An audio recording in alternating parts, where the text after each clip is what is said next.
84 खंभों की छतरी है। 4, 8, 16 की बजाय पूरे 84 खंभों पर यह खड़ी छतरी, जहां कामसूत्र के 84 आसनों का प्रतीक बनकर रसिक सैलानियों का मन बहलाती है, वहां 84 योनियों की याद दिलाकर भोगवादियों को मुक्ति प्रयासों के लिए प्रेरित भी करती है। मेरे यहाँ सूरज छतरी है, उगता हुआ सूरज और अस्तोता हुआ सूरज ही उस छतरी से नजर आता है।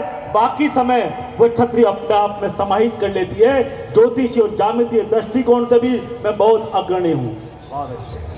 मुझे छोटी काशी का वरदान मिला, ययोति निशांतम बगुलम निशांतम काचित्र सरिता वनिता गतासा गंगाम समुद्रवक्तम निर्मलम जलम अदाए तदवारी करध्वयन। इस प्रकार मेरी छोटी काशी का जो पदवी मुझे मिली, पग पग पर मेरे मंदिर है और मैं छोटी काशी की मां का लगातार हमारे यहाँ कार्यक्रम चल रहे हैं। पहली बार ये ऐसी ऊंचाइयों पर यह मेला है जब अंतिम बार है, कल उसका समापन होगा और रंगारंग कार्यक्रम होगा। विनीत जी चौहान हमारे बीच में हैं और राष्ट्रीय कवि हैं। मैं उनसे निवेदन करना चाहता हूं कि वह आगे का संचालन करें। धन्यवाद। जितना अच्छा भाई साहब ने आज संचालन किया है, सच मानेगा उतना बेहतर हम कवियों में से भी शायद कोई नहीं कर पाए। एक बार उनके लिए आप तालियां बजा दीजिएगा। बेहतरीन संचालन। मैंने उनसे जितनी जानकारी बूंदी के बारे में हो सकती थी वो सारी उन्होंने दी है। हमारे कवि मित्रों के लिए, कुछ लोगों के लिए नहीं होगी इसे छोटी काशी क्यों कहते हैं, सूर्यमल मिश्रण की ज़मीन इसे क्यों कहते हैं, लेकिन मेरे लिए ये गौरव का विषय ये है कि अलवर की महारानी महेंद्र कुमारी जी वो बूंदी से हैं, तो मेरे लिए बूंदी एक तरह से ननिहाल की तरह से है। मैं अपने ननिहाल में आज आया हूँ, ऐसा स्वीकार कर लीजिएगा। भंवर जितेंद्र सिंह जी मेरे बहुत अच्छे मित्र हैं, तो उनकी माँ यदि यहाँ की हैं तो मैं तो आज ननिहाल में हूँ, आज अपने यहाँ पर, ये समझ लीजिएगा आप। तो अच्छी बात यह है कि हमारे कवियों की एक बहुत अच्छी टीम, कोई बात नहीं, ये कवि क्या काम आएंगे जब तक इनका नंबर नहीं आएगा, इसी काम पे लगाओ इनको। बिराजो, आओ, हाँ आ जाओ आ जाओ। थोड़ा पहले नहीं आए, नहीं माइक भी तुमसे ही लगवाए जाते हैं। देखो मधु जी, ये भीड़ है ना, वो तो सपना सोनी ले गई। अब हमारे पास तो जो नाश्ते की भीड़ बची है उसमें हमें काम चलाना है। अभी एक आया बाकायदा परम ब्रह्मत्व अवस्था के अंदर, वो कल आया नहीं होगा, कहना तुम में से सपना चौधरी कौन सी है। अब वो अशोक चारण खड़ा था कुर्ता पहने हुए, मैंने कहा यही लग रहा है उसका नंददेव जैसा। तो बड़ी देर से कहा कि नाचेगी कब, मैं कहा वो कल नाच के जा चुकी है, आज ये गाने आया है, वो नाचने वाली जा चुकी है, वरना तो सपना चौधरी जी का भूत अभी तक उतरा नहीं है। एक बहुत प्यारी सी टीम आदरणीय राजेश जी और टीकम जी ने सजोई है। ये अलग बात है कि पैसे कम करने में इतने जितनी मेहनत करी है, मैं तभी समझ गया था कि टीकम जी के पेट्रोल पंप जरूर रहा होगा। मैं जब कोटा में, सच बता रहा हूँ, इतना खूबसूरत कोटा आप लोगों ने बना दिया है। मैंने बेहतरीन कोटा देखा, वो हाथी खड़े कहीं पे, वो चंबल माँ की वो मैंने देखा पूरा। तो मैंने शांति धारीवाल जी को फ़ोन किया, मैं कहा भाई साहब कमाल आपने तो बना दिया। अरे चाय पीते हुए निकलो आप हमारे तरफ। कहना कहाँ जा रहे हो? अरे मैं कहा भाई साहब वहाँ बूंदी जा रहे हैं। कहने लगा वहाँ पे टीकम मिलेगा तुमको? मैंने कहा हाँ बिल्कुल मिलेगा टीकम। मैं कहा भाई साहब उसके पेट्रोल पंप है क्या? कहना तेरे को कैसे पता है उसके पेट्रोल पंप है? मैं कहा पैसे जिस तरह से उन्होंने नंबर वाइज कम कराया, ऐसे समझो से 0.2 पेट्रोल, 0.3 लीटर पेट्रोल। तो एक बार जरा मैंने धारीवाल जी सिफारिश करी है, मैं अगली बार यदि आपकी सरकार बने और वित्त मंत्री किसी को देना हो तो टीकम को दे देना, इससे बढ़िया कंजूसी से कोई नहीं चला सकता डिपार्टमेंट। कवियों का पेमेंट कम कराने में जो भाई ने मेहनत करी है वो कमाली वित्त मंत्री होना चाहिए। और राजेश भाई साहब आपको बधाई मैं इसलिए देता हूँ कि आप भाजपा के लिए सुब्रमण्यम स्वामी सिद्ध हो गए थोड़े दिन बाद। लेकिन ये अच्छी बात इसलिए है, बूंदी में पार्टियों दलों से दूर होकर के यदि आप दो लोगों के दल मिलकर के एक अच्छे आयोजन के लिए जुटे हैं, ऐसा यदि हर नगर पालिका में हो जाए तो उसे बूंदी से सीखना चाहिए। भले ही वो प्रतिपक्षी पार्टी से थे, लेकिन आप लोगों ने उन्हें भी उतना ही आदर दिया है जितना आपने अपने लोगों को दिया है। मैं इसलिए भी आपका बहुत बहुत आदर और सद्भाव करता हूँ। मैं एक छोटा सा परिचय करा देता हूँ आज के इस कवि सम्मेलन में। एक जो भी टीम यहाँ जुटाई है, ये बाईं और आप जो देख रहे हैं लाल भुजक्कड़ टोपी लगा के जो बैठा हुआ है, ये आपका चिर परिचित कवि भूपेंद्र राठौड़ है। बस तलवार इसके हाथ में देने की देर है, वरना घोड़ा तो ये घर से लेके ही आया होगा। लेकिन वीर रस का एक अच्छा कवि है। एक बार आपके लिए जोरदार तालियां बजा दीजिएगा। अर्जुन अल्हड़ शनिवार के दिन भी काली पैंट और शर्ट पहनता है, आज के दिन भी पहनता है। आपने जितना पेमेंट इसको दिया उतना तो शनिवार के दिन तेल का लोटा लेके निकलता है तो इकट्ठा कर लेता है।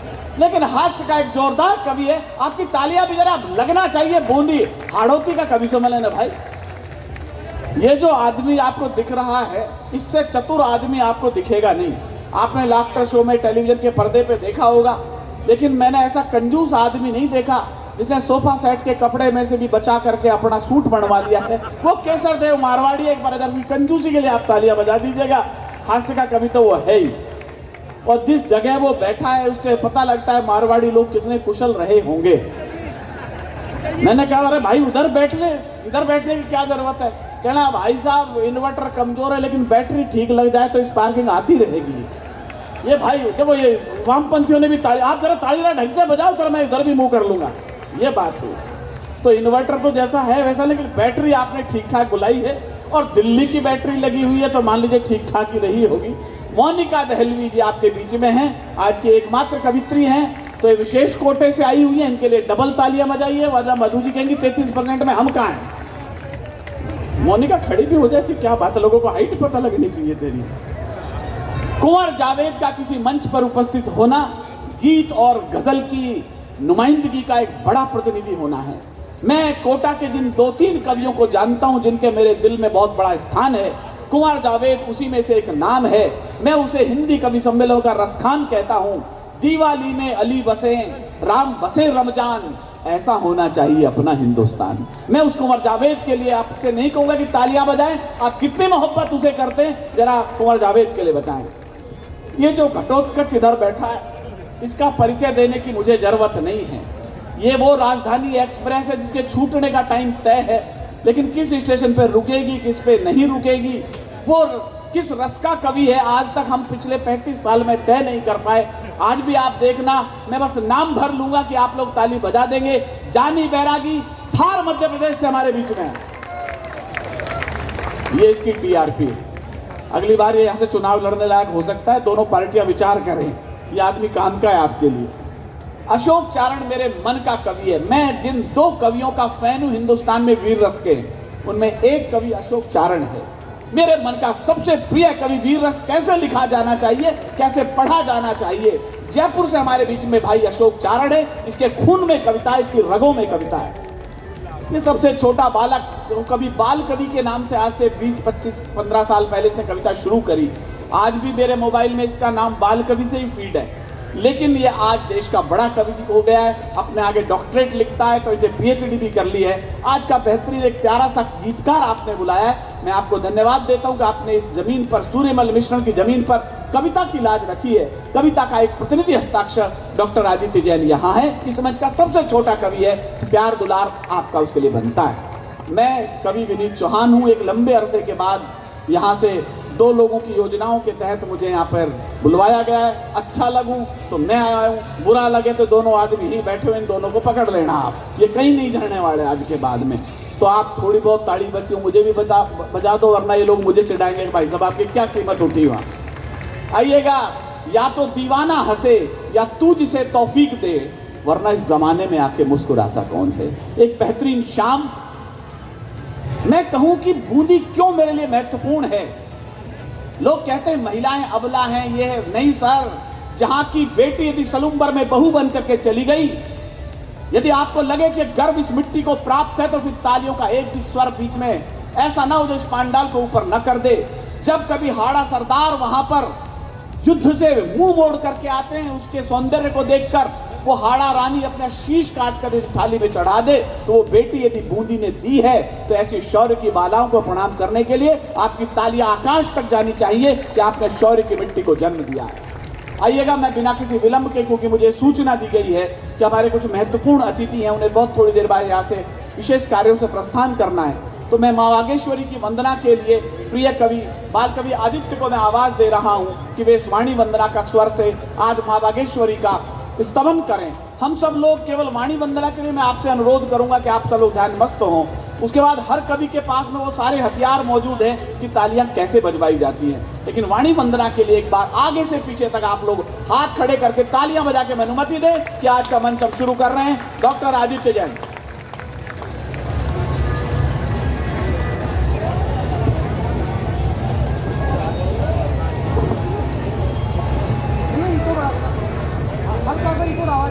जी माँ वाणी को नमन करता हूँ, आप सबका अभिवादन करता हूँ।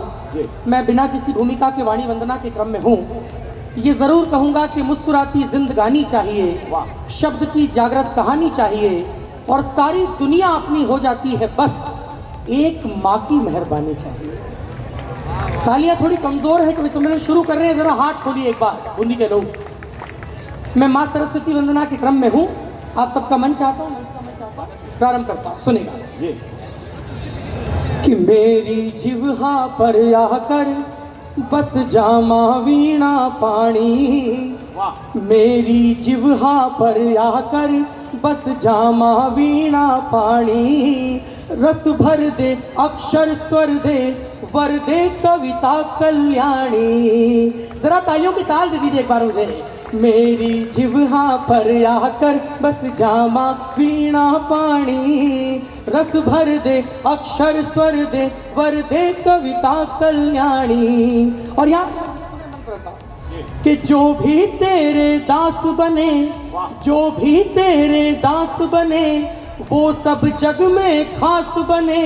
तेरी कृपा हुई जब माँ मूरख कालिदास बने, तेरे आगे पानी पानी सब मानी अभिमानी, रस भर दे अक्षर स्वर दे वर दे कविता कल्याणी। यति गति मत से छंद बने, यति गति मत से छंद बने, छंद छंद मकरंद बने, दिल बोले और दिल सुन ले ऐसा कुछ अनुबंध बने। यति गति मत से छंद बने, छंद छंद मकरंद बने, दिल बोले और दिल सुन ले ऐसा कुछ अनुबंध बने। सच होठों पर लय गीतों में हो आँखों में पानी, सच होठों पर लय गीतों में हो आँखों में पानी, रस भर दे अक्षर स्वर दे वर दे कविता कल्याणी। सत्य सदा आजाद रहे, मौलिकता आबाद रहे, झोपड़ियों से महलों तक कविता जिंदाबाद रहे। तालियां कमजोर एक बार उठाइए जरा। सत्य सदा आजाद रहे, मौलिकता आबाद रहे, झोपड़ियों से महलों तक कविता जिंदाबाद रहे। देश धर्म ही सर्वप्रथम हो, कलम हो स्वाभिमानी, रस भर दे अक्षर स्वर दे वर दे कविता कल्याणी। और अंतिम बंद मेरी इस वंदना का कि सजग सदा साहित्य रहे, सजग सदा साहित्य रहे, लेखन का औचित्य रहे, जब तक तुम हो दुनिया में लड़ने को आदित्य रहे। नमन तुम्हें स्वीकार करो, नमन तुम्हें स्वीकार करो मेरी तुतला दीवानी, नमन तुम्हें स्वीकार करो मेरी तुतला दीवानी। रस भर दे अक्षर स्वर दे वर दे कविता कर।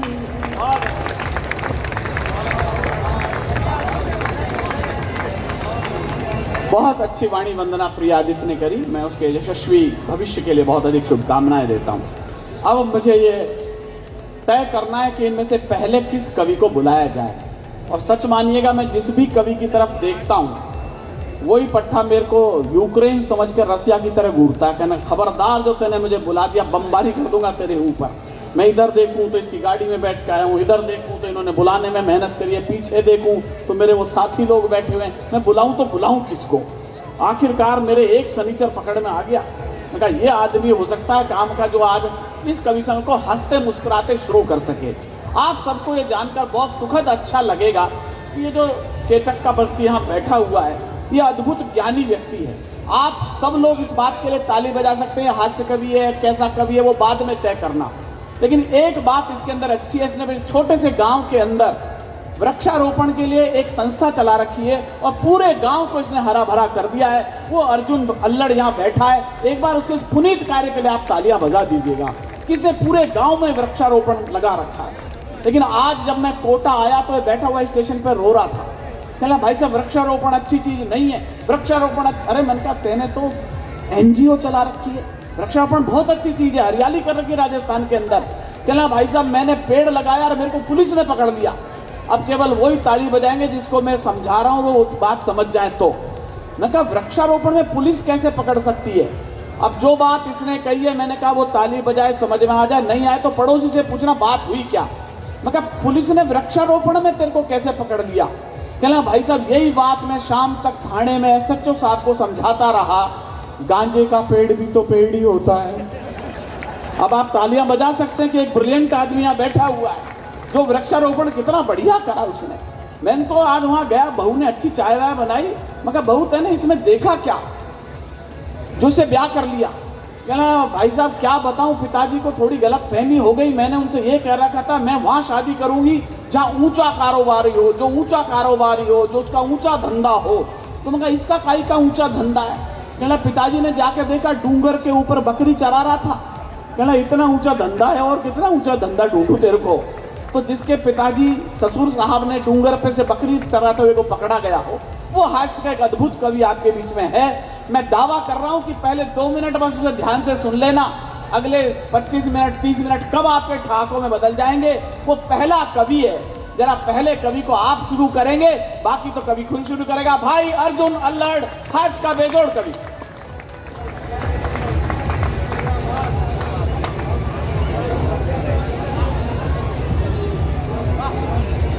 मतलब पैर भी इतनों के छुए का खाड़े में जा रहा हो जैसे। चल मोनिका के भी छू ले, हाँ उसके जरूर छू, हाँ इस बहाने टच तो कराते ना कम से कम।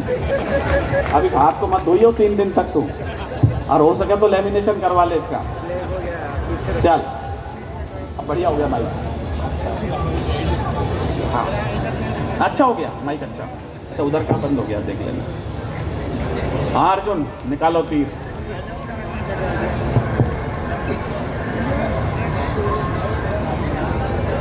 चल ज्यादा लाइट मत।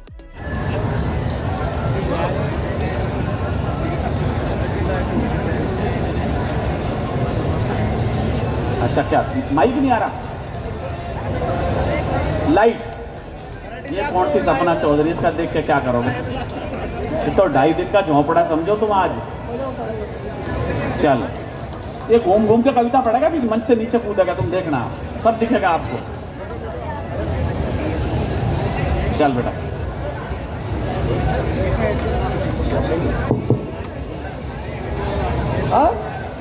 लाइट का क्या करो? अच्छा ये वाली लाइट बंद करो। अच्छा वो उनको दिख नहीं रहा, क्या करे? हाँ उस लाइट को बंद कर दो। हाँ अब यहाँ ये जनता की सुनी जानी चाहिए, लोकतंत्र इसी का नाम है। घनघोर तालियां फिर से बजे जी। और ज़्यादा नहीं भाई साहब, और क्या है कि देखो ज़्यादा ज्ञान तो मैं देता नहीं हूँ और ज़्यादा ज्ञान देना भी नहीं चाहिए। राजेश भाई साहब ज़्यादा ज्ञान इसलिए नहीं देना चाहिए क्योंकि ज़्यादा ज्ञान देने के चक्कर में वो 3 बाबा फंसे हुए हैं जेल में। अपना चौथा वाला बनने का बिल्कुल मूड नहीं है। आप तो देखो आनंद लो, मजा लो, कोई टेंशन आपको। देखो आप वैसे भी इस कार्यक्रम में आए हो, काय के लिए आए? मजा लेने के लिए। मुझे भाई साहब ने बुलाया, टिकम जी ने, काय के लिए? मजा देने के लिए। तो बूंदी के मस्त और जबरदस्त श्रोताओं, मजे का शाश्वत नियम ये है कि मजा देने वाले से ज्यादा मजा लेने वाला एक्सपर्ट होना चाहिए। भगवान की कसम सही बात बता रहा हूं मैं। जवानी में वो सलमान खान नहीं ले पा रहा और बुढ़ापे में बाबा राम रहीम ने।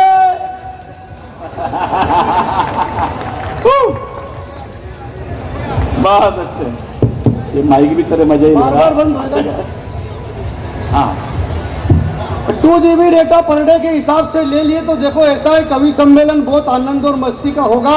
ज्ञान व्यान में देता नहीं हूँ, कोई दिमाग मेरी कविता में नहीं लगाना। आपको थोड़ी सी देर माइंड लेस होके सुनो। इस कार्यक्रम को माइंड ब्लोइंग करने की मैं कोशिश करूंगा, आप बस आनंद लेना।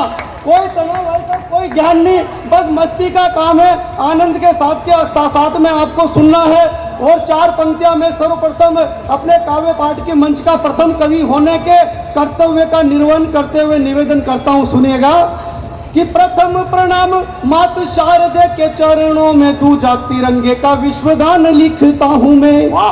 प्रथम प्रणाम मातु शारदे के चरणों में, दूजा तिरंगे का विश्वगान लिखता हूं मैं। लिखता हूं भगत सुभाष और राजगुरु झांसी वाली रानी को आह्वान लिखता हूं मैं, कि जंगलों में घूम घूम घास रोटी खा गए थे, स्वाभिमानी राणा का जयगान लिखता हूं मैं। और बूंदी वालों, चौथी पंक्ति में किसी राष्ट्र माता को रेखांकित किया हो तो कोई हाथ खामोश ना रहे, कि जंगलों में घूम घूम घास रोटी खा गए थे, स्वाभिमानी राणा का जयगान लिखता हूं मैं। तो राष्ट्र भक्ति है तू निज लाल कटवा दिया था, ऐसी माता पन्ना को महान लिखा। क्या बात है, वाह वाह वाह वाह वाह, अर्जुन जिंदाबाद, वाह बेटा।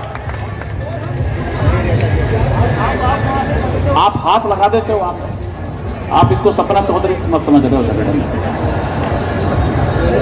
आप इसे थोड़ी देर के लिए अशोक चारण समझो, 3 फुट दूर से बात करोगे फिर आप।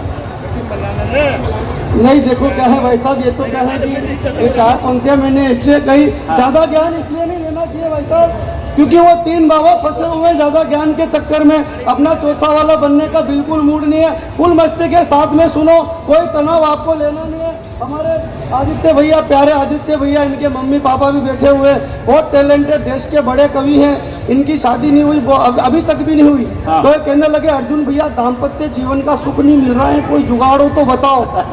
अरे मैंने कहा आदित्य भैया, इस देश में 2 चीजें सक्सेस है, या तो दादागिरी या फिर बाबागिरी। मैंने कहा या तो किसी दादा से मिलो या फिर किसी बाबा से। ये चले गए फर्जी बाबा के पास, बोले बाबा वाला आइडिया ठीक है। ये चले गए बाबा के पास, जाके बोले बाबा मेरी मुराद पूरी करो। बाबा ने कहा मैं भी मूड में ही हूँ, जा जो तू मांगेगा वही मिले। ये बोले शादी नहीं हुई, लड़की चाहिए खूबसूरत। बाबा ने कहा तेरा नाम बता बच्चे। बाबा ने कहा कि जा अगर तू हिंदू हुआ तो सोनाक्षी सिन्हा मिलेगी, मुसलमान हुआ तो जोया खान मिलेगी, सिख हुआ तो अमृता सिंह मिलेगी, ईसाई हुआ तो जेनिफर लोपेज मिलेगी, तेरा नाम बता बच्चे। अभी हमारे डॉक्टर साहब टैलेंटेड, ये फट बोले जी मेरा नाम है श्री अब्दुल डॉक्टर आदित्य जैन सिंह फर्नांडिस।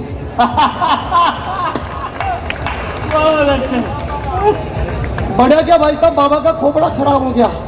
बाबा ने चेले के कोनी मारी, बोले डॉक्टर साहब ज्यादा ही शाना बन रहे, जाओ इनका बहन मायावती के साथ महागठबंधन करवा।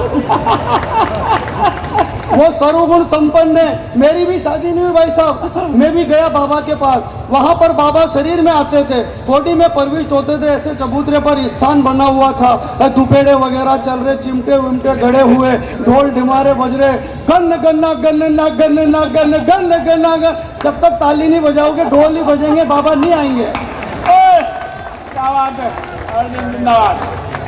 गन गना गन ना गन ना गन गन गना गन गन गना गन गन गन। जैसे ही बाबा शरीर में आए, बाबा ने कहा पूछो किसको क्या पूछना है। मैं चला गया धाके धुके में, मैं प्रश्न भूल गया, मैं नहीं हो रहे। बाबा ने वो जो अनाज के दाने उठाए मुझे दे, बोले कितने? अरे मैंने कहा तो 4 हैं। बोले रेपुटेशन डाउन मत कर, 3 नीचे से उठा। कितने हुए? मैंने कहा 7। बोले 7 महीने के भीतर भीतर खुशखबरी आएगी। तो मैंने पलट के कहा बाबा लेकिन मेरी तो शादी नहीं हुई। वो बाबा ने चिमटा निकाला और बोले बेवकूफ, क्यों इफेक्ट में साइड इफेक्ट कर रहा है? अरे तेरे प्लाट के ठिकाने नियर बालकनी की डिजाइन सिलेक्ट कर रहा है। पाप के दलदल में खुद दस रहा है और मुझे दसा रहा है। तेरा बैंक अकाउंट 0 बैलेंस और पॉकेटी ATM मशीन में कार्ड फंसा रहा है। सूखे रेगिस्तान में समंदर नहीं मिलेंगे। बेवकूफ, जब जमीन ही नहीं होगी तो फूल के आसमान में खिलेंगे, निकल यहाँ से। अरे मैंने कहा बाबा नाराज मत हो, एकाध ऐसा मंत्र बता दो कि कोई छोरी पड़ जाए। बाबा ने कहा बेवकूफ, ऐसे मंत्र हमें मालूम होते।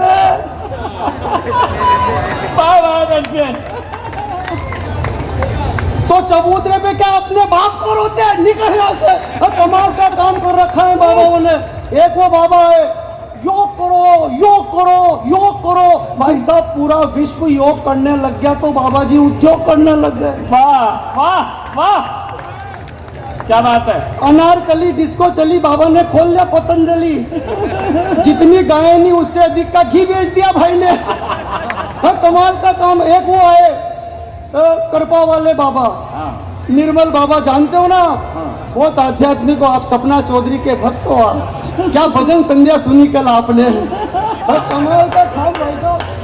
तेरी आख्या को यो काजल मने करे है दिल में घायल, सब आनंद लिया आपने। तो आप सब मस्त रहो, कोई टेंशन अपने को नहीं रहनी है। हाँ, एक वो आए निर्मल बाबा, पाकिस्तान से फोन लगाया इमरान खान ने निर्मल बाबा को। अच्छा। बोले बाबा जी 370 हट गई है, भारत की सेना अंदर घुस घुस के मारती है, कृपा करो।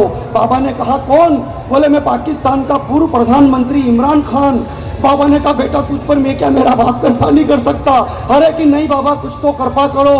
बूंदी और हाड़ौती के मस्त जबरदस्त श्रोताओं, यदि आप समझ जाओ तो अब कोई हाथ खामोश ना रहे। निर्मल बाबा ने कहा बेटे इमरान, कभी तिरंगे झंडे का नाम सुना है? बोले सुना है बाबा, भारत का राष्ट्रीय ध्वज नेशनल फ्लैग। बोले कभी पाकिस्तान लाए हो? बोले बाबा कभी नहीं लाए। बोले मूर्ख, कृपा वहीं पर अटकी हुई है, जाओ इसको लाहौर कराची में लहरा दो, कृपा आनी शुरू हो जाएगी। अच्छा, वाह वाह। तो मैंने कोई एक एंकर और देखो साहब, भाई साहब, वो तिरंगा 2 कौड़ी का पाकिस्तान, क्या देश के वैज्ञानिकों ने वो श्रेष्ठ काम किया कि हमारा अमर तिरंगा चंद्रमा पर शान से लहरा रहा है। हाय हाय, वाह वाह वाह वाह वाह वाह, बहुत अच्छा। तब 4 पंक्तियां निवेदन करता हूं भाई साहब। कैसा लगा 14 जुलाई को जब चंद्रयान लॉन्च हुआ? वाह वाह। सूरज ग्रसन को उड़े थे हनुमान जैसे। ऐसा लगा भाई साहब जैसे हनुमान जी महाराज जय श्री राम का उद्घोष करते हुए सूर्य ग्रसन के लिए निकले हो। जिमी अमोघ रघुपति के बाना, ते ही समान चला बलवाना।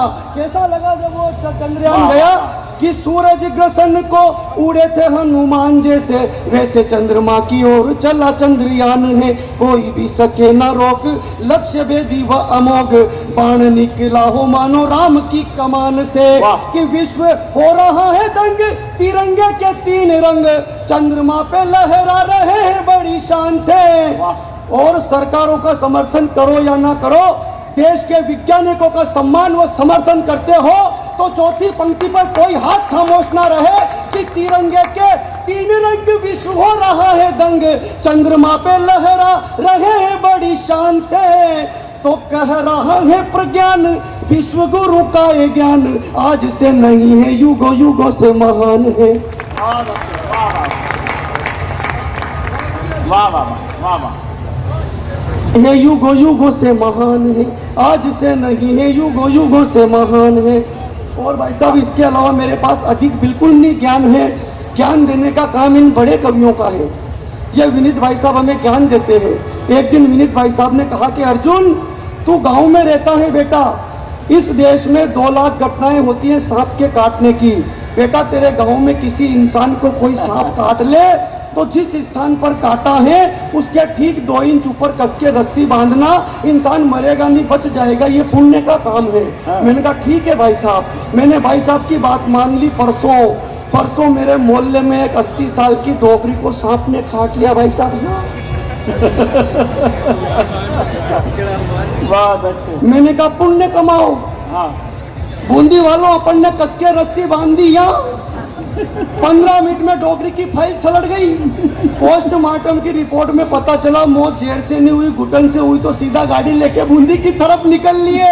अरे इस कवि सम्मेलन को और खुशनुमा बनाइए, दम है आपके हाथों में जरा दिखाइए। और सुनना चाहते हो यदि अर्जुन अल्लड़ को मस्ती से, तो एक बार दोनों हाथ उठा करके ताली। बहुत अच्छे, वाह वाह, जिंदाबाद अर्जुन जिंदाबाद।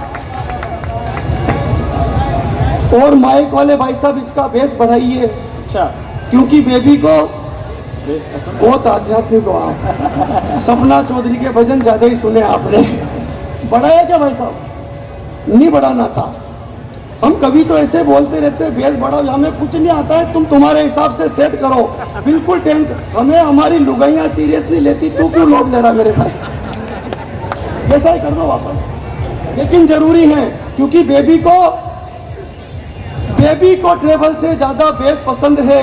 गुजर को गाई से ज्यादा भेष पसंद है, वकीलों को जमानत से ज्यादा केस पसंद है, सल्लू को अनुष्का से ज्यादा ऐश पसंद है, केजरीवाल को विकास से ज्यादा कलेश पसंद है, नरेंद्र मोदी जी को पत्नी से ज्यादा देश पसंद है। वाह, क्या बात है। अब की तालियां कमजोर लगी, पर मुझे मैं एक प्रयास और करना चाहता हूं, जो मेरे हीरोओं में उनका नाम अपनी कविता में लूंगा। आपके मन में उनके प्रति श्रद्धा हो तो कोई हाथ खामोश ना रहे, किसी को भी कुछ भी पसंद हो, मुझे क्या पसंद है, आपको क्या पसंद है, निवेदन करता हूँ कि बेबी को ट्रेबल से ज्यादा बेस पसंद है, गुजर को गाई से ज्यादा बेस पसंद है, वकीलों को जमानत से ज्यादा केस पसंद है, सल्लू को अनुष्का से ज्यादा ऐश पसंद है, केजरीवाल को विकास से ज्यादा कलेश पसंद है, नरेंद्र मोदी जी को पत्नी से ज्यादा देश पसंद है। लेकिन जिनके भीतर राष्ट्रवाद का जज्बा जिंदा है, उन सभी को सरदार भगत सिंह और एपीजे अब्दुल कलाम साहब के संदेश पसंद है। क्या बात है, वाह वाह वाह वाह, क्या बात है, वाह वाह वाह, बहुत अच्छा। बड़ा तो क्या भूपेंद्र भाई, ये वीर रस का काम है, मतलब जोर से बोलो तो ताली बज जाती है। वीर रस का काम साल में 2 दिन का कार्यक्रम भाई साहब, 15 अगस्त और 26 जनवरी, 2 दिन तक हर कर्म अपना करेंगे वतन तेरे लिए, बाकी 363 दिन उसके लिए जिसके साथ फेरे लिए। 2 दिन तक मेरे देश की धरती सोना उगले उगले हीरे मोती। मैंने कहा क्यों रे भाई, 363 दिन तक क्या धतूरे के बीज की खेती होती? हम मेरे गांव में जुलूस निकल रहा भाई साहब स्कूल का, आगे लड़कियां पीछे लड़के, लड़कियों ने नारा लगाया, देश की रक्षा कौन करेगा, कौन करेगा, कौन कर... पीछे वो छोरे आ रहे, बोले कि हम करेंगे, हम। मैंने एक छोरे से पूछा कहाँ है देश, तो कहीं जातो रहा क्या? ये कमाल का काम है। मेरे गांव में अंग्रेज आ गया भाई साहब, अंग्रेज ने दीवार पर वो गाय के गोबर का क्या बोलते हैं, कंडा, वो देखा तो वो कंफ्यूज हो गया। पोलैंड में होते ही नहीं है। पास में 70 साल के काका जी खड़े खड़े बीड़ी पी रहे। अंग्रेज ने उनसे पूछा, hey old man what is this? अब काका जी को अंग्रेजी कम थोड़ी थोड़ी आती थी मेरी तरह। काका जी ने कहा दिस इज कंडा। अंग्रेज कंफ्यूज बोला कि व्हाट कंडा? काका जी बोले मैन्युफैक्चर बाय काउस करिंडा। अंग्रेज बोला how do it cow on wall? दीवार पर गाय ने कैसे किया? काका जी बोले this is not done by cow, this is Thapa. अंग्रेज बोला व्हाट थापा? काका जी बोले थापा मतलब थापा। अंग्रेज बोला व्हाट थापा? तीसरी बार जब अंग्रेज ने कहा व्हाट थापा, काका जी ने उसकी इधर मुंडी करी और 3 रेपटे मारे, बोले this is Thapa. Don't again ask me, वरना सेकंड थापा। मेरे गांव में एक लुगाई जिसका छोरा गाड़ी से गिर गया, डॉक्टर के पास जाके बोली डॉक्टर साहब इलाज करो। डॉक्टर बोला कि मैं हिंदी नहीं जानता, यही बात अंग्रेजी में बोल। वो बोली कि माई मुंडा गिरोंडा फ्रोम हिरोंडा, खोपड़ा फिरोंडा, इलाज किरोंडा। जैसे आप समझे वैसे वो डॉक्टर समझ गया। तो मस्ती का काम है कि छोरी को देखकर यही कहता है हर कुंवारा। देखो क्या है, कवि सम्मेलन चलेगा, सभी कवियों को आप सुनोगे, लेकिन सभी कवियों को तब सुनोगे जब आप मुझे सुनोगे। मुझे नहीं सुनोगे तो किसी को नहीं सुन पाओगे, इसलिए आप मजा लो, आनंद के साथ में आप सुनो। देखो क्या है, हाँ भाई साहब आनंद के साथ में सुनो कि चोरी को देखकर यही कहता है हर कुंवारा, यारा ओ यारा तेरी अदाओं ने मारा। चोरी भी देखो मजा लो, और मजा आपको लेना है।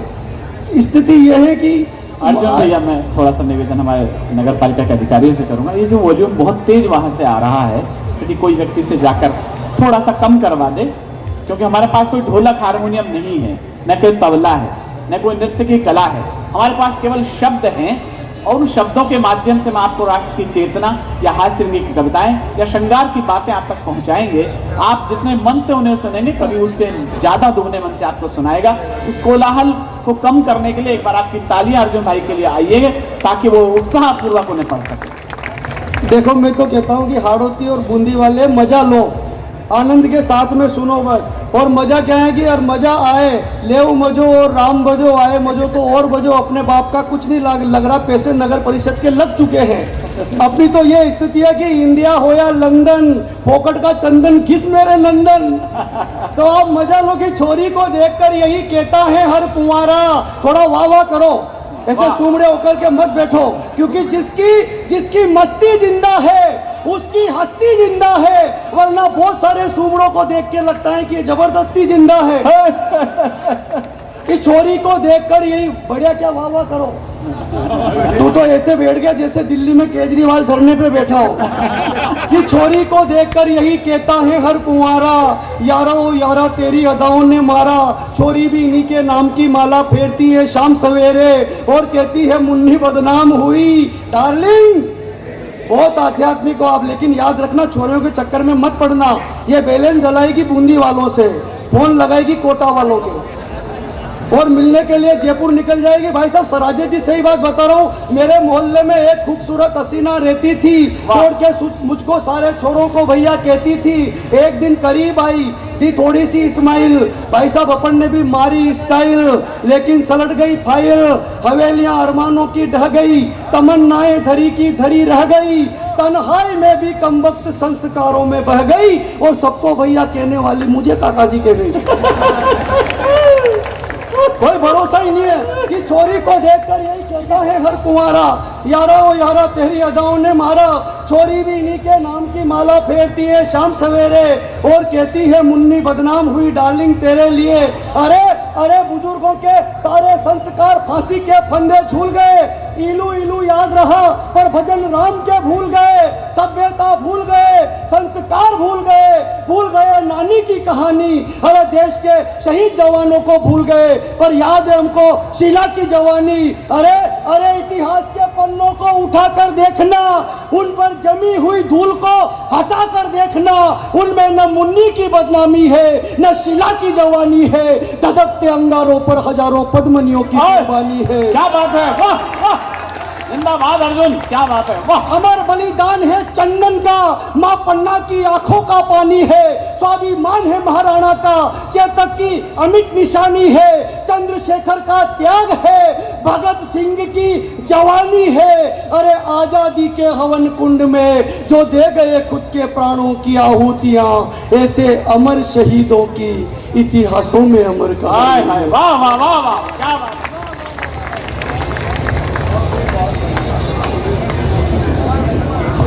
मुझे नहीं पता अर्जुन की पहली कविता आपको कैसी लगी, लेकिन जो अंत में उसने जो कविता सुनाई है, मेरा मन है कि आप मेरा नहीं इस राजस्थान का मान रखने के लिए एक बार हाथ खड़े करके तालियां बजा दीजिएगा। बेहतरीन लाइन उसने पढ़ी है, बूंदी के मंच पर जैसी कविताएं होनी चाहिए अर्जुन ने वो पढ़ा है। मैं उसे बहुत बहुत साधुवाद देता हूँ। हमारे जितने भी अतिथि लोग हैं उन्होंने जितना भी समय दिया, मैं उनके लिए उनका आभार व्यक्त करता हूँ। उन्हें आगे बहुत दूर कोटा तक या अन्य किन्हीं कारणों से निकलना है, लेकिन जो भी समय उन्होंने हमारे लिए दिया है, मधु जी के माध्यम से वो यहाँ सब आमंत्रित थे, मैं उन सब का बहुत बहुत आभार व्यक्त करता हूँ। अर्जुन भैया ने कवि सम्मेलन को जिस जगह पर लाकर खड़ा कर दिया है, मैं किसी दूसरे कवि को बुलाने वाला था, लेकिन जो बढ़िया वातावरण उन्होंने छोड़ा है। मुझे सूचना दी गई राजकुमार जी के द्वारा भी कि जितने कैमरे यहाँ लगे ये सामान्य कैमरे नहीं हैं। आपके राजस्थान के कम से कम 15 जिलों में इस समय इसका लाइव टेलीकास्ट चल रहा है। तो आप जितना अच्छा सुनेंगे यहाँ पर, जितनी तालियां आपकी घनघोर जाएंगी, उतना पूरे प्रदेश में ये जाएगा सूचना कि आज के बूंदी का कवि सम्मेलन कितना बेहतरीन हुआ। यानी आज की शाम केवल कवियों के साथ नहीं है बल्कि श्रोताओं की भी सहभागिता है, क्योंकि कैमरे से आपकी तस्वीरें भी पूरे राजस्थान में जा रही हैं। आइएगा, मैं इस क्रम में जिस कवि को बुला रहा हूं वो हाड़ौती का पिछले 10-15 सालों से वो एक उभरता हुआ कवि है जिसने शौर्य की कलम को अपनी प्रतिभा से और अधिक निखारा है। ये वो राजस्थान है जिसने सर्वाधिक बेटे करगिल को सौंपे हैं। लेकिन हाड़ौती वालों, आपको इस बात का फक्र होना चाहिए कि करगिल में जो पहला शहीद हुआ वो अजय आहूजा आपके कोटा से हुआ, कैप्टन अजय आहूजा। उसकी मिट्टी पर यदि कोई कवि वीर रस की कविता लेकर के आता है तो वो केवल कविता नहीं पढ़ रहा है, अपनी कविता को तीर्थ यात्राएं करा रहा है। आइए मैं उस प्रिय भूपेंद्र को बुलाता हूं जिसने इन दिनों पूरे हाड़ौती और राजस्थान में अपनी कविताओं से तहलका मचा रखा है। वीर रस के कवि को कैसे बुलाया जाता है ये बात मुझे बतानी न पड़े हाड़ौती को। एक बार तालियां बजाइए और प्रिय भूपेंद्र राठौड़ को सुनिए।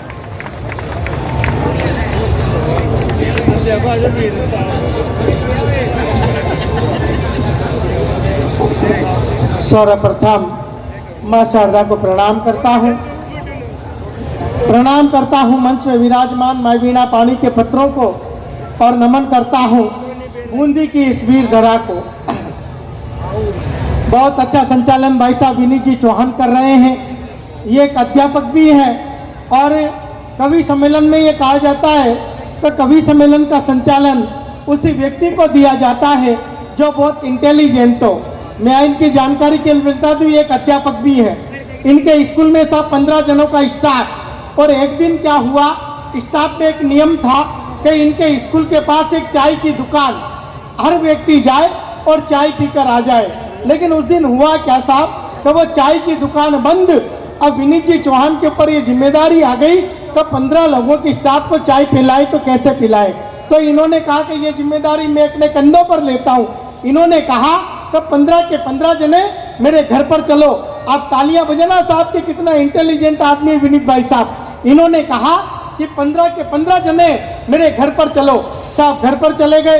भाभी जी ने कहा कि क्या चक्कर है, कि कुछ नहीं, ये 15 लोग हैं, हमारे स्कूल के बाहर एक चाय की दुकान थी वो बंद है तो मैंने घर पर ले आया। भाभी जी ने कहा कि आप घर पे तो ले आए पर घर पे शक्कर तो है ही नहीं। इन्होंने कहा कि तू चिंता मत कर, तू तो चाय बना, बाकी मैं संभाल लूंगा। साहब 15 कप चाय बनाई गई, एक एक मास्टरों के हाथ में चाय थमा दी गई। और जैसे ही वो मास्टर चाय पीने लगे, विनोद जी ने कहा कि रुको, इसमें एक चाय फीकी है। विनीत भाई साहब ने कहा कि रुको, इसमें एक चाय फीकी है। और जिस भी मास्टर के वो चाय आएगी वो अगले शनिवार को सभी स्टाफ को सुबलाब लाइमी वो इतने स्टाफ को सुपाम लाइमी खिलाएगा और साहब लाई भी पिलाएगा। साहब इन्होंने चाय पकड़ा दी, लेकिन वो स्टाफ भी इतने शाना था, वो 15 के 15 स्टाफ वाले चाय पी गए पर किसी ने ये नहीं कहा कि चाय फीकी है। और एक दो स्टाफ वाले तो साहब ये बाल कवि आदित्य के जैसे निकले, जो ये तक कह गए तो भाभी जी इतनी शक्कर डालते हो क्या, मेरे तो पहले ही शुगर है। बहुत अच्छे भूपेन। ये स्थिति है साहब। ये काम इसलिए करना पड़ा साहब कि जो क्रम था वो थोड़ा सा व्यवस्थित हुआ। लेकिन विनीत भाई साहब हमारे कवियों के पितामह हैं और जो विनीत जी कह दे वो कवियों को मानना पड़ता है। क्योंकि मित्रों, इस मंच पर 2 कवि ऐसे हैं, एक नाम होता है आदरणीय अशोक जी चारण और दूसरा नाम होता है आदरणीय विनीत जी चौहान, जो लाल किले पर खड़े होकर जब तमाम सांसद सामने बैठे हो तब ये कवि कहने की हिम्मत अगर कोई करता है तो वो विनीत चौहान करते हैं कि तुमने 10-10 लाख दिए हैं, वीरों की विधवाओं को माना कीमत लौटा दी है, वीर प्रसूता माओ को, और मैं 20-20 लाख देता हूँ इस्मत के हेठों को। और हिम्मत है तो नेता लड़ने भेजे अपने बेटों को, हिम्मत है तो नेता लड़ने भेजे अपने बेटों को। और दूसरा कवि होता है साहब अशोक जी चारण, जो कहीं एक कहता पड़ता है, जब बेटी अपने पिता की शहादत पर शव चढ़ाकर आए तो वो ये कहती है मैं अपने बेटे पर जय हिंद बोलकर आई हूँ। तब कविता शुरू करता हूँ। क्या है आपका भारत साहब, कि धरती जीती अंबर जीता, धरती जीती अंबर जीता, अब चंदा की बारी है और ध्वज पर चंदा नहीं हमारे, ध्वज चंदा पर भारी है। धरती जीती अंबर जीता, अब चंदा की बारी है और ध्वज पर चंदा नहीं हमारे, ध्वज चंदा पर भारी है। और ईश्वर लाने गौतम दास सारे साथ खड़े हैं जी। और भारत माँ के चंद्रयान का चंद जीतना जारी है, भारत माँ के चंद्रयान का चंद जीतना जारी है। मित्रों, हमारा चंद्रयान 2 विफल हुआ तो कुछ लोगों ने हमारी मजाकें बनाई। पाकिस्तान ने ये तक कहा कि आप तक चंद्रयान 2 विफल हो गया। उस पाकिस्तान पे कहना चाहता हूँ विनीत भाई साहब, एक दिन पाकिस्तान में घटना घटी, एक कुतिया ने 6 पिल्लों को जन्म दिया। तो पाकिस्तान का एक वजीर आजम प्रधानमंत्री के पास दौड़ा दौड़ा आया कि जजब हो गया, जगर हो गया, एक कुतिया ने 6 पिल्लों को जन्म दिया है और वो नारे लगा रहे हैं हिंदुस्तान मुर्दाबाद और पाकिस्तान जिंदाबाद। प्रधानमंत्री ने कहा यार ये तो गजब की बात है, क्या पिल्लों ने जन्म दिया है जो हिंदुस्तान मुर्दाबाद और पाकिस्तान जिंदाबाद के नारे लगा रहे हैं। पाकिस्तान के प्रधानमंत्री को 15 दिन का समय लग गया, सीन भाई वही को लिखला, लेकिन थोड़ा सा बदल गया। अब पिल्ले जारे लगा रहे थे हिंदुस्तान जिंदाबाद और पाकिस्तान मुर्दाबाद। प्रधानमंत्री ने कहा साले झूठ बोलता है, तू तो कह रहा था कि पाकिस्तान जिंदाबाद हिंदुस्तान मुर्दाबाद। उस वजीर आजम से उस सैनिक ने कहा कि मैं कोई झूठ नहीं बोल रहा, जिस दिन इन पिल्लों का जन्म हुआ वो इनका पहला दिन था और तब इनकी आंखें बंद थी, लेकिन आपको आने में 15 दिन का समय लग गया और इन पिल्लों की आंखें खुल गई और इन्हें भी पता चल गया कि हिंदुस्तान जिंदाबाद था, जिंदाबाद है और जिंदाबाद रहेगा। बहुत अच्छे, वाह वाह वाह। तब पढ़ना चाहता हूं साहब कि पूरी दुनिया का नायक वो चेतक का आसवारी था। क्या था साहब महाराणा प्रताप?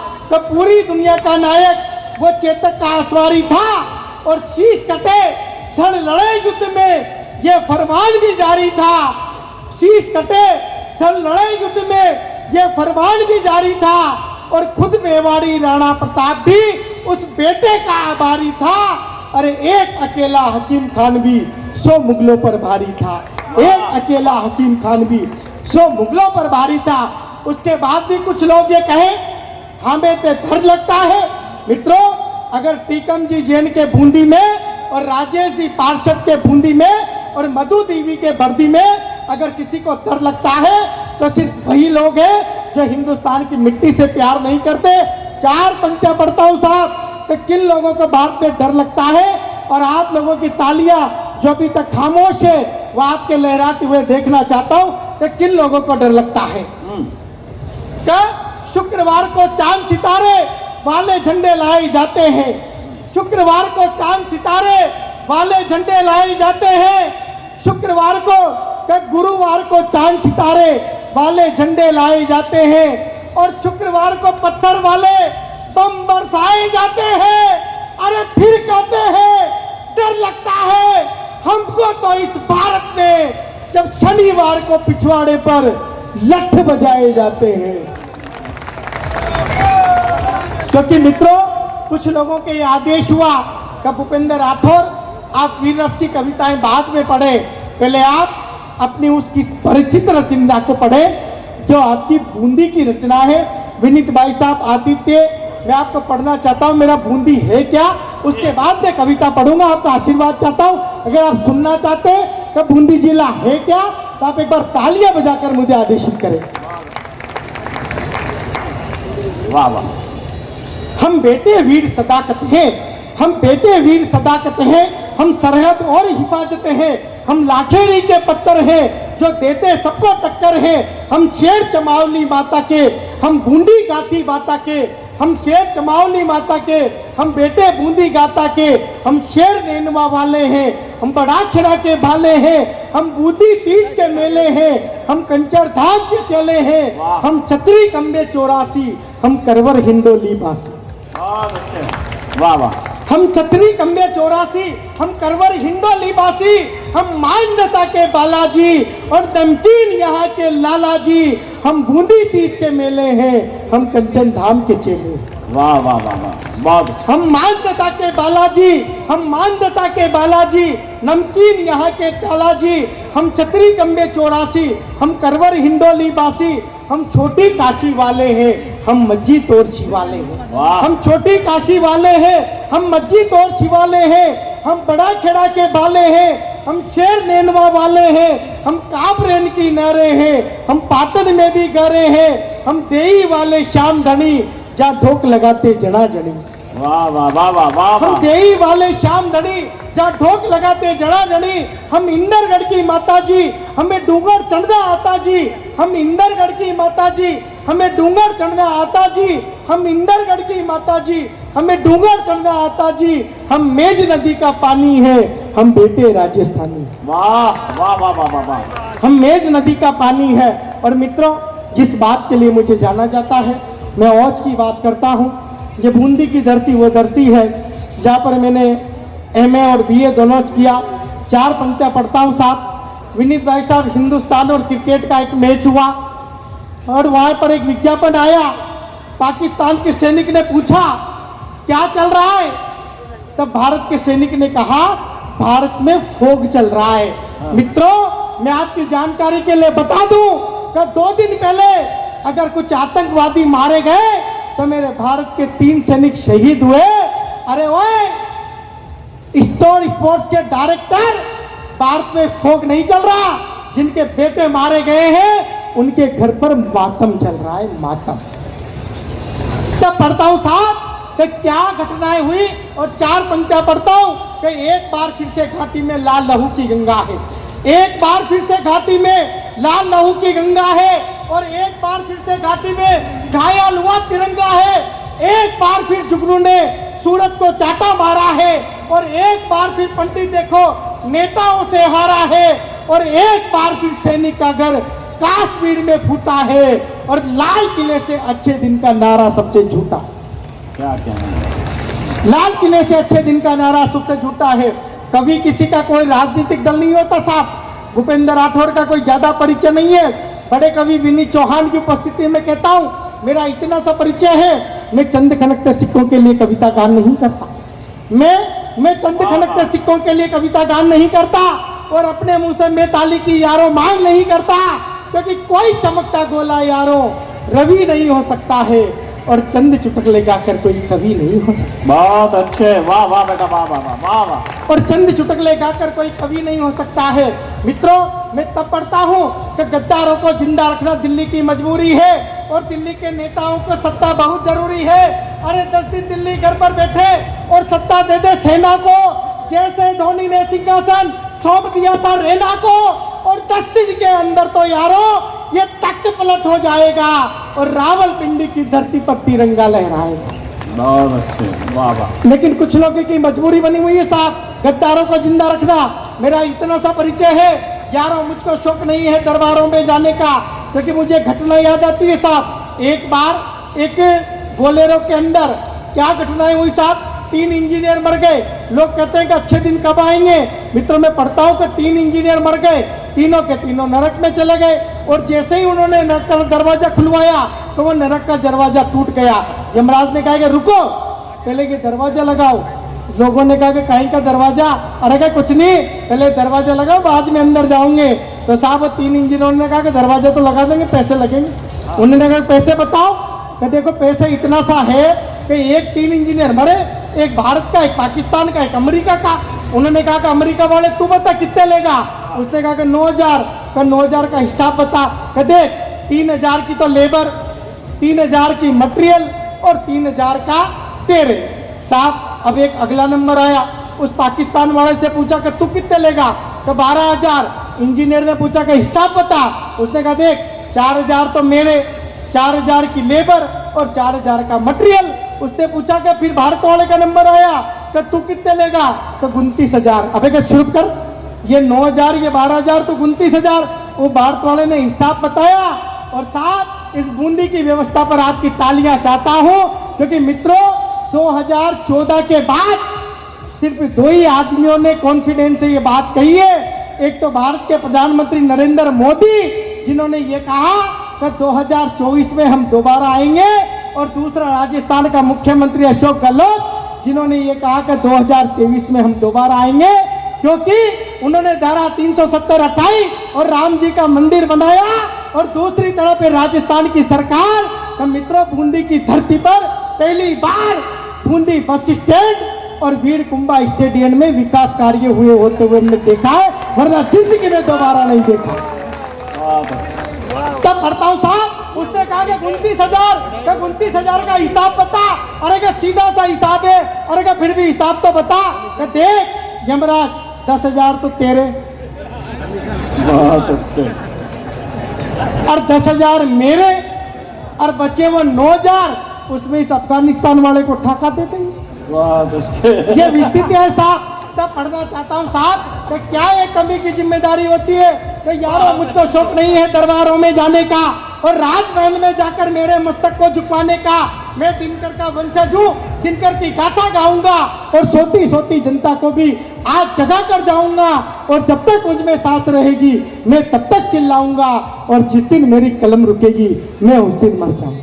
बहुत अच्छे। एक कविता पढ़ता हूँ साहब, 1947 से लेकर 2023 का भारत, कुल मिलाकर पंडित जवाहरलाल नेहरू से लेकर 2023 तक का भारत विन्नी जी चौहान, अशोक जी चारण साहब के लिए भी एक नई कविता है। मैं चाहता हूं अगर मंच का आशीर्वाद मिले तो मैं इस कविता को पढ़ूं। क्या कविता है साहब? क्या हुआ 1947 से अब तक, 47 से अब तक का इतिहास उठाकर लाया हूँ। घायल भारत माता की पीड़ा को गाने आया हूँ। सारा भारत झूम उठा था आजादी के नारों से, जब भारत को जीत मिली थी अंग्रेजी गद्दारों से। लेकिन तब से लेकर अब तक ये भारत शर्मिंदा है और भारत माँ को गाली देकर भूख गरीबी जिंदा है। भारत माँ को गाली देकर भूख गरीबी जिंदा है। अरे कुछ गीतों में भारत को सोने की चिड़िया बोला था और यही मुल्क मराठों का और यही शिवाजी डोला था। मुगलों की ताकत को जिसने तलवारों पर तोला था और बोली हर हर महादेव की बच्चा बच्चा बोला था। लेकिन तब से लेकर अब तक ये भारत शर्मिंदा है और भारत माँ को गाली देकर दाऊद अब तक जिंदा है। बहुत अच्छा। भारत माँ को गाली देकर दाऊद अब तक जिंदा है। और 47 से लेकर अब तक रोज दलाली देखी है। 47 से लेकर अब तक रोज दलाली देखी है और पीएमओ के दफ्तर में भी कॉल दलाली देखी है और छोटे छोटे घोटालों पर भारत झुकते देखा है। अरे काले धन पर अश्वमेध का घोड़ा रुकते देखा है। वाह वाह। छोटे छोटे घोटालों पर भारत झुकते देखा है और काले धन पर घोटालों का भारत झुकते देखा है। और ऐसा ना हो जनता को तलवार उठानी पड़ जाए और बागी शासन के आगे कोई मंगल पांडे बन जाए। बागी शासन के आगे कोई मंगल पांडे बन जाए। और धीरे धीरे सूरज निकला तब लालिमा छाई थी और जब दिल्ली के सिंहासन पर इंदिरा गांधी आई थी। बहुत अच्छा। वाह वाह वाह। धीरे धीरे सूरज निकला तब लालिमा छाई थी जब दिल्ली के सिंहासन पर इंदिरा गांधी आई थी।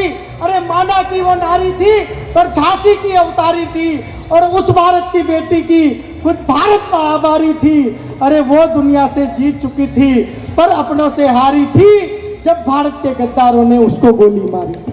बहुत अच्छे। जब भारत के गद्दारों ने उसको गोली मारी थी वो नारों में कहती थी कि भ्रष्टाचार नहीं होगा, वो नारों में कहती थी कोई गद्दार नहीं होगा और वो नारों में कहती थी कब भूख गरीबी जाएगी, वो नारों में कहती थी घर घर में लक्ष्मी आएगी। लेकिन जाने क्या सूझी, जनता जेलों में भरवा दी और जिनको वंश चलाना था उनकी नसबंदी करवा दी। जिनको वंश चलाना था उनकी नसबंदी करवा दी क्योंकि 60 साल से कैद पड़ी थी भारत माता जेलों में और राजा और कलमानी पैसे खाकर बैठे खेलों में। अरे लाल किला भी अब तक ठंडी ठंडी भाषा बोला था यार, तभी तो मुल्क पड़ोसी दुश्मन ने मुंह खोला था। लेकिन हमने देखा है अब अच्छे दिन भी आए हैं जब मोदी ने अवधपुरी में शिलान्यास करवाए हैं, जब मोदी ने अवधपुरी में शिलान्यास करवाए।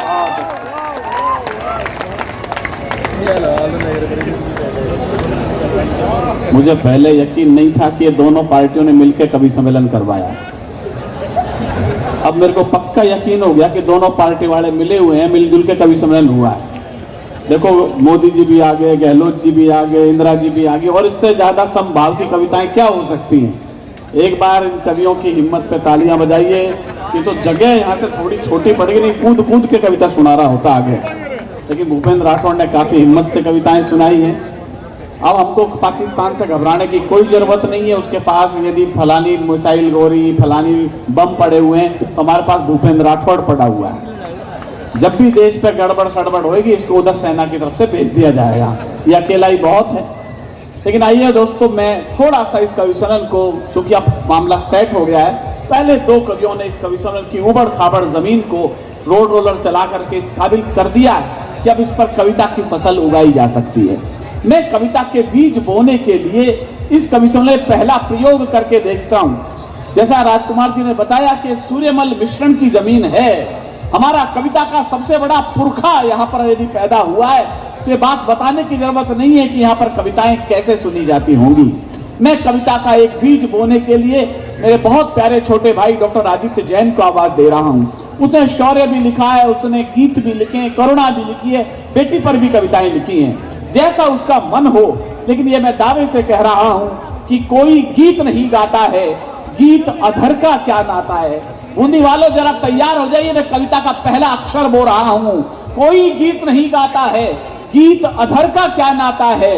जिसका जितना दर्द अधिक है वो उतना मीठा गाता है। आपकी तालियां लगकर मुझे लगा नहीं कि मैं किसी गीतकार को खड़ा, मेरा मन टूट गया है। इस मन को जरा आप अपनी तालियों से तब्दील कीजिएगा। मैं डॉक्टर आदित्य जैन को आवाज दे रहा हूं। वो इस मंच का छोटा कवि है, उम्र में सबसे छोटा कवि है, तो सर्वाधिक तालियां आदित्य के हिस्से में जाए। एक बार जोरदार तालियां डॉक्टर आदित्य जैन के लिए।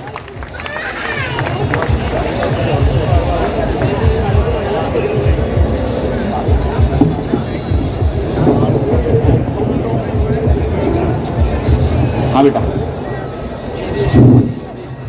मैं वॉल्यूम थोड़ा बढ़ा दो जी। भाई भूपेंद्र जी के फेफड़ों को प्रणाम करता हूँ। हाँ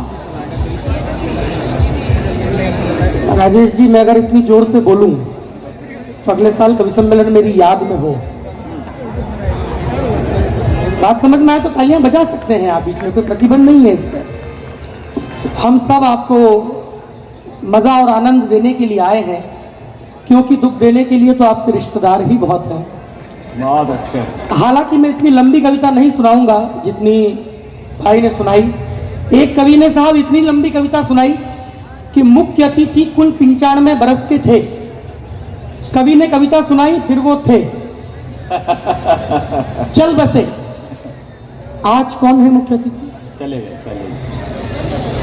निगम जी चालाक है, उनने आज कवियों को बना रखा है कि जो बिगड़ेगा तुम्हारा ही बिगड़ेगा। मुख्य अतिथि, लंबी कविता सुनाई कवि ने, मुख्य अतिथि चल बसे, तो मुकदमा ठोक दिया गया। जज ने कहा कि फांसी की सजा होगी। रे कवि, इतनी लंबी सुनाई कि मुख्य अतिथि को निपटा दिया, तुझे फांसी की सजा होगी, कोई अंतिम इच्छा हो तो बता। कवि ने कहा कि जज महोदय, वही कविता मैं आपको भी सुनाना चाहता हूं। तो अगर आप तालियां नहीं बजाएंगे तो मैं सुना सकता हूं। क्योंकि देखिए, बड़ी बात यह है कि आप हमारी सुनने आए हैं। वाह। देश में माहौल ऐसा है, कोई किसी की सुनने को तैयार नहीं है। पुराने वाले प्रधानमंत्री जी बोलते नहीं थे, नए वाले चुप नहीं होते। अब आप देखो, देश में जो बाप की नहीं सुन रहा वो अखिलेश यादव, जो माँ की नहीं सुन रहा वो राहुल गांधी, जो किसी की नहीं सुन रहे वो मोदी जी, और जिसकी कोई नहीं सुन रहा वो केजरीवाल। बहुत अच्छे। देश में स्थिति इतनी खराब है, कॉन्फिडेंस की, आपको सही बता रहा हूं। अभी एक मशीन बनी झूठ पकड़ने की। मशीन के सामने झूठ बोलो, मशीन में लाल बत्ती जलती थी और मशीन बोलती थी पौ। आदमी मशीन को लेके घर पे आया, घर पे रखा, और बच्चे को जब वो लेट आया तो पूछा कि कहां से आ रहा है, तो बच्चे ने कहा कि एक्स्ट्रा क्लास थी। मशीन बोली पौ। एक थप्पड़ मारा के सही बता कहां से आ रहा है, बोले पिक्चर देखने गया था। बोले कौन सी, बोले जय संतोषी मां। मशीन बोली पौ। एक थप्पड़ खींच के मारा कि सही बता कौन सी पिक्चर देखने गया था। बच्चे ने कहा जिस्म 2। तो पिताजी ने कहा कि नालायक, जब मैं तेरी उम्र का था मैं केवल धार्मिक पिक्चरें देखता था। मशीन बोली। बूंदी वालों, बात मजे अगली बात पे लेना, अगर बात समझ में आए तो हाथ खोलना। बात आगे बढ़ी, बात किचन तक पहुंची तो पत्नी चिल्लाई कि लड़ते क्यों हो, हरकतें करेगा, बच्चा तो तुम्हारा ही है। मशीन बोली। बच्चे, क्योंकि साहब बूंदी का चमत्कार मैं आज विनीत ताऊ जी को लेके आया था तो हमने आते से ही देख लिया। रास्ते में हमारी गाड़ी बंद हुई तो मुझे लगा पेट्रोल खत्म हो गया होगा। मोबाइल हमारे डिक्की में थे तो मैंने कहा कि रास्ते में रुक जाते हैं, तो मैंने बूंदी मोड़ पे गाड़ी रोकी। अब आप बूंदी का जलवा देखो साहब, बूंदी के मोड़ पे गाड़ी रोकी और एक आदमी से कहा कि भैया टॉर्च वॉर्च मिलेगी, पेट्रोल चेक करना है। वो अंदर गया और अंदर से माचिस निकाल रहा है। माचिस निकाल के लाया। मैंने कहा इससे कैसे चेक होगा? बोले चेक करके देखो, पेट्रोल नहीं होगा तो आपको मालूम पड़ जाएगा, और होगा तो कल पूरे बूंदी को पता चल जाएगा। भाई बढ़िया बात है, वाह। हालांकि मैंने अभी शुरू नहीं किया है कार्यक्रम। मैं कवि सम्मेलन और कविता सुनाना तब शुरू करूंगा जब ये जनसमूह मुझे पीछे तक एक बार जोरदार तालियां बजाकर आदेशित करेगा। वाह। क्योंकि साहब ये सच मानिए, मैं एक ऐसी जगह पे खड़ा हूं, ये टिकम भाई साहब का आशीर्वाद मानिए, राजेश जी का सहयोग मानिए, ये आपकी सभापति मधु नुवाल जी का एक मेहनत का प्रयास मानिए, जिससे आज ये कार्यक्रम संपन्न हो पाया। यहाँ पर टिकम जी ने बहुत प्रेम से कवियों से बात की, और हम सब लोगों को लगभग प्रेम की आंच में 50 का काम 5 में करके बुलवा लिया। उनका फ़ोन मेरे पास आया था तो टिकम मामा साहब ने कहा कि भाई आदित्य तुम्हें आना है। तो मैंने कहा मामा साहब आ तो जाऊँगा, पर पैसे? तो बोले यार तुम बताओ। तो मैंने कहा मामा साहब इतनी बड़ी नगर परिषद, मधु नुवाल जी सभापति हैं वहाँ की, आपने जो सोचा हो उससे 1000 रुपए कम दे देना। ये पक्के वाले पार्षद ने कहा जाओ 1000 रुपए ही सोच रखे। बहुत अच्छे। लेकिन साहब एक सच बात मानिएगा, मैं एक टिप्पणी पढ़ता हूं, जरा यहाँ तक बात करता हूं। हाँ, यहाँ अक्सर ऐसे लोग इस देश की राजनीति में आए हैं जो प्रश्न उठाते हैं कि राम हुए कि नहीं हुए, क्या बात। जो कहते हैं कि इस देश में राम हुए कि नहीं हुए, सबूत लाओ, प्रमाण लाओ। मैं एक टिप्पणी पढ़ता हूं, अगर टिप्पणी ठीक हो तो इस सदन में कितने राम भक्त बैठे हैं उनकी तालियां देखना चाहता हूं। स्वागत। टिप्पणी पूरी करूं तो ये सदन मुझे अपनी तालियों से बताए कि राम भक्त और इस देश में राम मंदिर का उतना ही माहौल है। मैं यूनान गया था, ताऊ जी, यूनान। वहां एक शहर है मैसिडोनिया। मैसिडोनिया में सिकंदर की मूर्ति लगी है 30 फुट ऊंची। मैंने पूछा कि ये 30 फुट ऊंची मूर्ति क्यों, इस सिकंदर के आगे वीर क्यों? तो मुझे कहा किसी बोलोगना के प्रोफेसर ने कि भैया है क्योंकि इसने दुनिया को जीता, जो दुनिया को जीते वो वीर कहलाते हैं। मैं एक टिप्पणी पढ़ता हूं, जरा मंच का भी समर्थन चाहता हूं। वाह। जितने भी राम भक्त जरा तालियां खोलिएगा अपने दोनों हाथ उठाकर। मैं एक पंक्ति पढ़ता हूं, अगर टिप्पणी ठीक हो तो आशीर्वाद देखना चाहता हूं इस सदन का। उसने कहा कि दुनिया में जो सब जीते वो वीर कहलाते हैं। मैंने कहा माना कि इस दुनिया में जो सब जीते वो वीर कहलाते हैं, लेकिन जो सब जीत के सब कुछ त्याग दे और पिता की आज्ञा पर वनवास चले जाए वो मर्यादा पुरुषोत्तम रघुवीर कहलाते हैं। वाह वाह वाह वाह, अभी जिंदाबाद रघुवीर। वाह वाह। हिंदू संस्कृति की जो पहचान बताए जाते हैं, वाह वाह। हर भारतवासी का स्वाभिमान बताए जाते हैं, वाह। हर भारतवासी का राम से नाता है, वे ही हमारे भारत भाग्य विधाता हैं। राम समाये हर धड़कन हर प्राणों में, राम रमे रामायण वेद पुराणों में। हमको तो जन जन के दिलों में राम दिखाई देते हैं, राम की मूरत में ही चारों धाम दिखाई देते हैं। वाह वाह, बहुत अच्छा। जोर से बोल रहा है, इसका ये मतलब नहीं कि मैं वीर रस का कवि हूं। कवि मैं गीत ही सुनाऊंगा आपको, निश्चित रहिए आप। मैं आप सीधे सीधे गीत हाँ, स्वागत। सुनाता हूं। बहुत अच्छा। देखिए साहब, मैं ये जो टोटकेबाजी है ये हम सारे कवि रात भर कर सकते हैं, लेकिन मैं बूंदी की धरा पर खड़ा हूं और लगभग 13-14 साल के बाद में मैं आया हूं। मैं एक गीत आज विशेष तौर पे, अगर ये बूंदी की जनता मुझे आदेशित करे और अगर मंच मुझे आदेशित करे तो मैं एक छोटा सा गीत 1.5-2 मिनट का इस देश के शहीदों के लिए पढ़ना चाहता हूं। स्वागत बेटा, स्वागत। बढ़िया। किसी ने कहा कि इस जमी को प्यार का श्रृंगार दे दें, जिंदगी को जिंदगी से प्यार दे दें। इस जमी के हैं कई एहसान हम पर, मांगे वतन तो जिंदगी 100 बार दे दें। वाह वाह वाह वाह, बहुत अच्छा। लेकिन मानी साहब, जब सीमाओं ने मस्तक मांगे हैं तो इस हाड़ौती ने अपने बेटों को भेजा है। मैं एक बार भी आपसे नहीं कहूंगा इस गीत के बीच में कि आप तालियां बजाइएगा। ये गीत नहीं, बस श्रद्धांजलि है उन शहीदों के लिए। आप सब लोग, हम सब लोग केवल एक श्रद्धांजलि के तौर पे इस गीत को सुनेंगे। मैं एक गीत पढ़ना चाहता हूं, एक बार थोड़ी बहुत तालियां बजाकर मुझे माहौल दे दीजिए। मैं गीत स्वागत तारीफ, बहुत अच्छा पढ़े बेटा। वाह। कि प्राण जिन्होंने दिए हैं वतन के लिए, क्या कहने? प्राण जिन्होंने दिए हैं वतन के लिए, प्राण जिन्होंने दिए हैं वतन के लिए, शब्द छोटे हैं उनको नमन के लिए। क्या बात है? प्राण जिन्होंने दिए हैं वतन के लिए, क्या बात? शब्द छोटे हैं उनको नमन के लिए, जिनने सीने पे खाई कई गोलियां, बर्फ की चोटियों पे भी लड़ते रहे। सर काट के ले गए भारत के सैनिकों का, तो दुनिया से प्रश्न आया कि उन सरों का किया क्या होगा। मैं बताता हूं सरों का क्या किया होगा। रखे होंगे जाके पाकिस्तानियों के सामने और कहा होगा कि ये उन भारतीय सैनिकों के शीश हैं जो कट तो गए लेकिन किसी के आगे कभी झुक नहीं सके। वाह वाह वाह वाह वाह। जिनने सीने पे खाई कई गोलियां, बर्फ की चोटियों पे भी लड़ते रहे, शीश चाहे कटाया झुकाया नहीं, थाम बंदूक हाथों में बढ़ते रहे। जिनने पाया तिरंगा कफन के लिए, जिनने पाया तिरंगा कफन के लिए, शब्द छोटे हैं उनको नमन के लिए, प्राण जिनने दिए हैं वतन के लिए। आदरणीय सभापति जी यहाँ बैठी हैं। दीदी, मैं आपके चरणों में एक पंक्ति सौंपता हूँ। एक बच्ची है, उसकी शादी हुई है, पति को बुलावा आया है, वो गया और वो शहीद हो गया है। क्या बीतती होगी उस बच्ची के दिल पे जिसका पति सीमा में गया है और शहीद हो गया और नई नई शादी हुई है। बस इस दर्द से जुड़िएगा, मैं आपको सुनाता हूं कि ये तो शुरुआत है नई जिंदगी, वो जो घर आएंगे खुशियां घर आएंगी।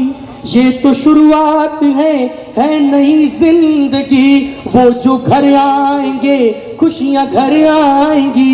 उस बिचारी दुल्हन को नहीं था पता अब के सीमा से अंतिम खबर आएगी। क्या कहने हाथ की मेहंदी रचने से पहले धुली मोतियों सी बिखरने लगी जिंदगी। चूड़ियां भी गई साथ यूं छोड़कर, हार करके सिसकने लगी जिंदगी। और एक पंक्ति बूंदी वालों, एक भी हाथ खाली मत रखना उस बच्ची के लिए कि उसके दिल की दशा भी जरा सोचिए, उसके दिल की दशा भी जरा सोचिए, उसके दिल की दशा भी जरा सोचिए। जिसने देखे थे सपने सजन के लिए, प्राण जिनने सपने दिए हैं वतन के लिए, शब्द छोटे। मैं इस गीत की सबसे मार्मिक पंक्तियां आप सभी के सामने पढ़ना चाहता हूँ। एक दृश्य देखिएगा सर, शहीद का शव घर पे आया है। आप सब लोग तालियां बजा दिए इस माला में, अकेले वो नहीं, आप सब शामिल हो जाइएगा। वाह, बहुत अच्छा, अद्भुत। मैं एक दृश्य देखिएगा साहब, शहीद का शव घर पे रखा है, कोई कुछ कहने की हिम्मत नहीं करता, बस बेटा कुछ कहने का प्रयास करता है। वाह वाह। आप मेरे मन से जुड़िएगा, जो टोटकेबाजी की वो मैं कर सकता हूँ, लेकिन मैं कविता सुना रहा हूँ, बूंदी कविता सुनती है। आप सुनिएगा कि क्या कहता होगा वो बच्चा अपने पापा के शव को देखकर। ताऊजी सुनिएगा क्या बात कि पापा कहते थे जल्दी से घर आऊंगा, पापा कहते थे जल्दी से घर आऊंगा, पर वो आए नहीं, कितने झूठे हैं माँ। पापा कहते थे जल्दी से घर आऊंगा, अब पर वो आए नहीं, कितने झूठे हैं माँ। अब जो आए तो कुछ बोलते क्यों नहीं, अपने बेटे से इतने क्यों रूठे हैं माँ। उनसे कह दो मैं फिर जिद करूंगा नहीं, उनसे कह दो मैं फिर जिद करूंगा नहीं, अपनी गोदी में फिर से उठा ले मुझे। वाह वाह, डॉक्टर जिंदाबाद, वाह वाह वाह। उनसे कह दो मैं फिर जिद करूंगा नहीं, अपनी गोदी में फिर से उठा ले मुझे। कुछ नहीं चाहिए, कुछ नहीं चाहिए, सिर्फ ये चाहिए, उठ के अपने गले से लगा ले। हाय हाय, वाह वाह वाह वाह, क्या बात है, जिंदाबाद जिंदाबाद, वाह बेटा वाह, बहुत अच्छी कविता है, वाह। लेकिन दो पंक्तियां सुनिएगा साहब। एक छोटा सा गांव है सांगोद के पास में, विनोद कला, वहां का एक शहीद हुआ था हेमराज मीणा। जब उस कफन को उठाया गया तो अंदर से देखा कि शव नहीं आए हैं साहब, केवल चीथड़े आए। क्या बीतती होगी उस परिवार के दिल पे, पिता के दिल पे, माँ के दिल पे, पूरे परिवार के दिल पे क्या बीतती होगी। बस केवल आप ये सुनिएगा। बारिश कोई आप पढ़ते रहिए, शुरू हो गई है, कोई बात नहीं। बारिश तो दरअसल आ रही है, लेकिन आप सब कविता के मन में हैं। आप जब सुनना चाहते हो तो फिर एक बार जरा तालियां बजा दीजिए मुझे मन में, मैं मन में आ जाता हूँ वापस से। ये जो हलचल हुई है, आप थोड़ा सा बैठ जाइए, मैं आपको पढ़ के सुनाता हूँ। दो पंक्तियां सुनिएगा कि साहब वो चीथड़े जब आते हैं तो पूरे परिवार की क्या स्थिति होती है। बस केवल आप ये सुनेगा स्वागत कि ना ही बेटे को पाप। इस कविता को थोड़ा सा इतनी तेज नहीं बरसा, अभी मंदी है। अच्छा, मैं थोड़ा एक हलचल समाप्त हो जाए, क्योंकि गीत बहुत मन का विषय होता है और आप बहुत मन से अभी तक सुनते आए हैं। एक बार ये जो हलचल हुई है बस थोड़ी सी कम हो जाए तो मैं अपना गीत पुनः कर दो, पूरा कर दो, बैठे हैं सब लोग बैठे। चलिए मैं एक तो जी, आप सब लोग सुन रहे हैं इधर भी, चलिए मैं आपको सुनाता हूँ। तालियां बजाकर एक बार जरा मन दे दीजिएगा, ये सब सुन रहे हैं। क्या बीतती होगी साहब जब चीथड़े आते होंगे कफन के नीचे से। आप ही सुनेगा कि ना ही बेटे को पापा की गोदी मिली, ना ही बेटे को पापा की गोदी मिली, ना पिता को बेटे का मुखड़ा मिला, ना ही बेटे को पापा की गोदी मिली, ना पिता को बेटे का मुखड़ा मिला। माँ ने भेजा कलेजे का टुकड़ा वहाँ, माँ ने भेजा। कुर्सियाँ यहाँ तुम्हारे अच्छा पीछे अच्छा नहीं बहुत बढ़िया। देखिए अतिथि लोग हमारे यहाँ आ गए हैं सुनने के लिए, वो गए नहीं यहाँ आ गए हैं सुनने। तो अच्छी सूचना है हमारे कि हमारे अतिथि हमारे साथ बैठे हैं। चलिए बढ़िया, हाँ ये पूरा करो। जी मैं ये सुनाता हूँ। दरअसल एक्चुअली में क्या कविता थोड़ा सा एक तो कि ना ही बेटे को पापा की गोदी मिली, ना ही बेटे को पापा की गोदी मिली, ना पिता को बेटे का मुखड़ा मिला। माँ ने भेजा कलेजे का टुकड़ा वहाँ। अगली पंक्ति पे आपकी तालियां सूचित करेगी कि आप सुन रहे हैं। ये बारिश कोई व्यवधान नहीं है कविता के बीच में। हाँ। आप बंद से सुनिएगा कि ना ही बेटे को पापा की गोदी मिली, ना पिता को बेटे का मुखड़ा मिला। माँ ने भेजा कलेजे का टुकड़ा वहाँ, माँ ने भेजा कलेजे का टुकड़ा वहाँ। जब कफन को उठाया तो टुकड़ा मिला। बहुत अच्छे, क्या बढ़िया सुन रहे हैं यार, वाह वाह वाह। जो खरीदे खिलौने अधूरे रहे, घर न आई कलाई बहन के लिए, प्राण जिनने दिए हैं वतन के लिए, शब्द छोटे हैं उनको नमन के लिए। सरहदों पर जिन्होंने चढ़ाया लहू, उनकी कुर्बानी नोटों से मत तोलिए। सरहदों पर जिन्होंने चढ़ाया लहू, उनकी कुर्बानी नोटों से मत तोलिए। धरती माता की गोदी में जो सोए हैं, एक स्वर में शहीदों की जय बोलिए। क्या बात।